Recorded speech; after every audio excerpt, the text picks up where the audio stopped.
Guys এই শকুন নিচে নামতেছে খরগোশ শিকারের জন্য। अरे हेलो, अरे कोई मेरी आवाज सुन रहा है? हेलो, इसका पायलट बेहोश हो चुका है, हम क्या करें? ओए भाई त्रिपल ने फोन दे, त्रिपल ने फोन दे। आप कौन? कहाँ लगाया फोन? आपका क्या नाम है? और मेरा नाम है। अभी मेरे को किसी ने बोला कि मणिलाल किधर जा रहा है, तो अभी ये बोला। एक मिनट रुको जरा। তো খরগোশ শকুনকে উল্টা পাল্টা বুঝিয়ে গর্তে ঢুকে পড়ে।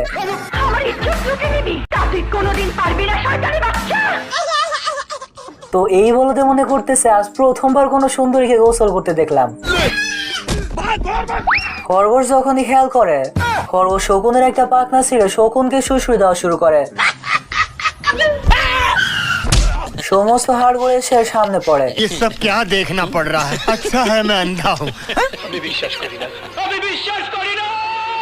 মানে খরগোশ মনে করতেছে খরগোশ হয়তো মারা গেছে। তখনই আস্তে আস্তে বালু থেকে এর পা বেরিয়ে আসে। তোরা বাপ ছিলে আমি মরে গেছি। নিজেকে জীবিত পেয়ে খরগোশ তো এখানে আরামে যাইতেছিল।